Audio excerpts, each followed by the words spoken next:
Good afternoon class 8C के students. आज हम लोग पाठ हिंदी पाठमाला 8 के अंतिम पाठ 16 को पढ़ाएंगे, जिसका नाम है लोभ को छोड़ो। उसके बाद कोई भी चैप्टर नहीं बचा है, बाकी सब कहानी है। वो जानने के लिए आप पढ़ के जान लेंगे, वो सब आएंगे नहीं पाठ में। तो चले, लोभ माने लालच, और लालच का क्या क्या परिणाम होता है वो भी जानना चाहिए। लोभ कैसे बढ़ता है, कहाँ बढ़ता है, कहाँ फायदा कहाँ नुकसान होता है। लोभ सब उच्च श्रृंखलाताओं यानी मनमानी का जड़ है। लोभ सब बुराइयों का बाप है। यही एक ऐसा गुण है जो दास्ता की ओर इस तरह खींचता है जैसे लोहा चुंबक की ओर खींचता है।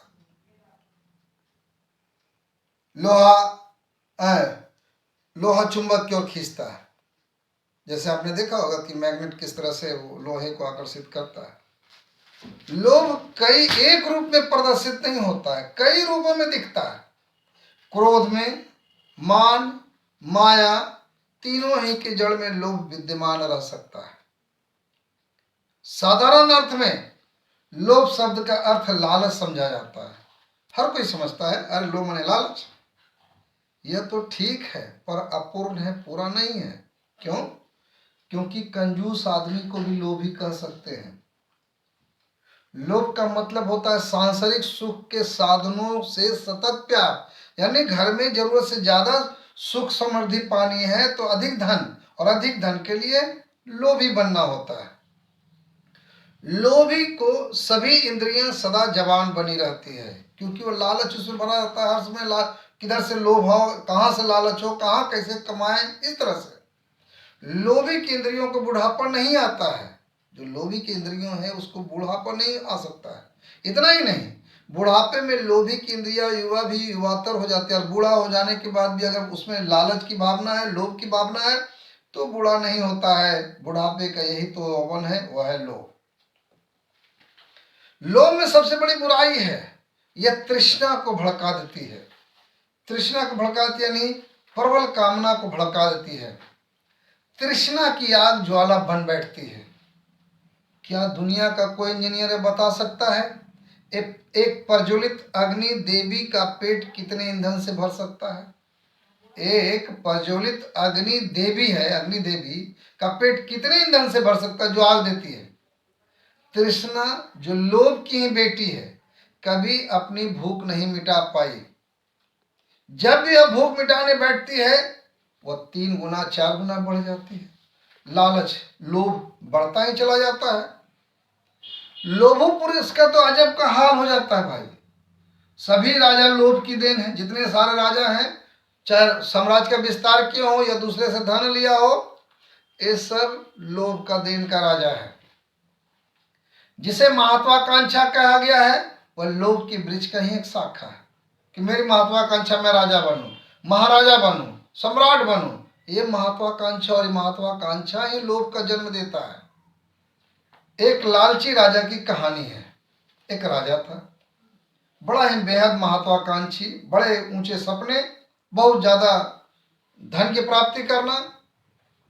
एक दिन उसे क्या दिमाग में आया, उसने सागर पर चढ़ाई कर दी, समुद्र पर आक्रमण कर दिया। इस चढ़ाई का सिर्फ बहाना था। क्या बहाना था? कि वह सागर पृथ्वी के 3/4 को घेरे हुए है। समुद्र जो 3/4 में, आप ज्योग्राफी में पढ़े होंगे, 3 भाग पानी से घिरा हुआ है और 1 भाग पर इंसान पृथ्वी है। और इतना घेरे होने के बावजूद भी 1 कौड़ी भी टैक्स नहीं देता, कर नहीं देता है। यह विचार मन में आना था कि उसने सागर पर गोलीबारी शुरू कर दी कि टैक्स भी नहीं देता और लंबा जगह भी लिया हुआ है। कुछ पखवाड़ों के गोलीबारी के बाद, कुछ दिनों की गोलीबारी होते होते सागर देवता आ गए। उन्होंने गोलीबारी का कारण पूछा, क्यों है राजन, तुम गोलीबारी क्यों कर रहे हो, क्यों युद्ध कर रहे हो, क्यों आक्रमण कर रहे हो, क्यों चढ़ाई कर रहे हो? राजा ने बताया, तुम 3/4 धरती घेर करके बैठे हो, एक भी टैक्स कौड़ी नहीं देते हैं, टैक्स के रूप में कौड़ी भी नहीं देते हो। फौरन टैक्स दो, कर दो, नहीं तो तुमको पूरा नष्ट कर दिया जाएगा, पूरा का पूरा। सागर देवता राजा की बात सुनकर मुस्कुराए, गायब हो गए। दूसरे ही क्षण सागर की ऊंची लहर आई, सारा सागर तट हीरे जवाहरत और मोतियों से भर गया। देने तो दे दिया। राजा यह देखकर बड़ा खुश हुआ। राजा के दरबारी, उसकी फौजें आनंद से फूल उठी। अरे बहुत धन मिला। सागर डर गया, क्योंकि राजा ने हुक्म दे दिया, जिससे जितना उठाया जाए उठा ले जाओ। ऐसा करने पर भी उस माया का ढेर का 1000वां हिस्सा भी खत्म ना हो सका। यानी जितना था उसका अगर 1000 हिस्सा कर दिया जाए तो भी नहीं खत्म हुआ। राजा का और लालच भड़क गया, भाई इतना सारा हट नहीं आ रहा है। वह दुखी हो उठा। उसने फिर तोपे दागने का हुक्म दिया कि फिर सागर पर आक्रमण करो। पखवाड़ों की गोलीबारी के बाद सागर देवता फिर आए। बोले अब क्या चाहिए? जो तुम मांगा मिल गया। राजा बोले इसको लाद कर घर ले जाने के लिए सवारी चाहिए, इतना कैसे ले जाएं? यह सुनकर भगवान गायब हो गए। दूसरे ही क्षण सागर की एक छोटी सी लहर आई, लंबे प्याले के आकार का आदमी का एक खोपड़ी छोड़ गई। राजा तो पहले बहुत बिगड़ा इसको देखकर। किसी तरह काबू करके उसने सेनापति को हुक्म दिया, इस खोपड़ी रूपी प्याले में जितना खजाना मिला है सागर से भरना शुरू करो। सेनापति यह हुक्म सुनकर मुस्कुराया, पर हुक्म सुनकर ज्यों जवाहर खोपड़ी में डालना शुरू किया, उसने देखा कि वे सब उसमें समाते चले जा रहे हैं और खोपड़ी या प्याला भर ही नहीं पा रहा, खाली का खाली है। राजा को बड़ा आश्चर्य हुआ। वह कुछ ना समझ पाया। जब सेना की मदद से सारा खजाना झोपड़ी के प्याले में भर दिया गया, खोपड़ी गाड़ी में लादी जाने की थी, राजा ने वैसा करने से रोक दिया। फिर गोलीबारी का हुक्म दे दिया, आक्रमण किया सागर पर। आपकी बार जल देवता तुरंत आ गए। नाराज होकर बोले, राजन तुम्हें बार बार मुझे क्यों परेशान करते हो, क्यों हैरान करते हो? अब तुम्हें और क्या चाहिए? राजा विनम्र होकर बोला, चाहिए कुछ नहीं, बस यह ज्ञान चाहिए खोपड़ी किसकी और किस चीज की बनी है। जल देवता खिलखिलाकर हंस पड़े और राजा के सिर पर हाथ फिराते हुए कहे, जैसे कोई बाप अपने बेटे का सिर फिराता, उसी तरह मीठे शब्दों में बोले, राजन यह आदमी की खोपड़ी है, लोभ लालच के मसाले से तैयार की गई। क्षण भर के लिए राजा को आत्मज्ञान प्राप्त हुआ। इससे उसे अनुपम आनंद मिला। दूसरे ही क्षण वह फिर लोभ की गर्त में जा गिरा। कुछ देर के लिए तो ठीक रहा, फिर लालच उसको समेट लिया। यह समझना भूल है। क्षण भर के लिए राजा को पूरी आत्मा का ज्ञान प्राप्त हो गया, बड़ा ही आनंद मिला, सुखद अनुभव हुआ। लेकिन दूसरे क्षण वह फिर लोभ की गर्त में दलदल में जा गिरा। यह समझना भूल है केवल धन ही लोभ या लालच होता है। नहीं, ऐसा नहीं है। इससे कहीं बढ़कर प्रसिद्धि और नाम बरी का भी लालच होता है। नाम फैला कि नहीं फैला, प्रसिद्धि मिला कि नहीं मिला। ये पदवियां यूनिवर्सिटियों से प्राप्त होती है। उनका एक ही नाम है, उपाधि। उपाधि शब्द का अर्थ होता है आफत और बला। इसलिए प्रसिद्धि की बला एक बला है, प्रसिद्धि भी एक बला की एक बला है। लोग उस बला में फंसकर बेहद सुख मानता है। श्रेष्ठ से श्रेष्ठतम प्राणी की इच्छा होती है कि हमारा प्रसिद्धि हो। आदमी चाहे कितनी ही बड़ी उम्र का क्यों ना हो, नाम कमाने की बीमारी से वो कभी बच नहीं सकता है। हर इंसान में पाया जाता है, चाहे देश का प्रधानमंत्री हो, चाहे आम आदमी हो, चाहे बिजनेसमैन हो, चाहे कोई भी हो। स्वामी राम एक मशहूर सन्यासी हो गए और किंचन व्रतधारी थे, व्रत का पालन करते थे। पंजाब यूनिवर्सिटी से उन्होंने गणित में एमए किया था। यूनिवर्सिटी का रिकॉर्ड तोड़ा था, यानी उससे कोई आगे नहीं बढ़ पाया था।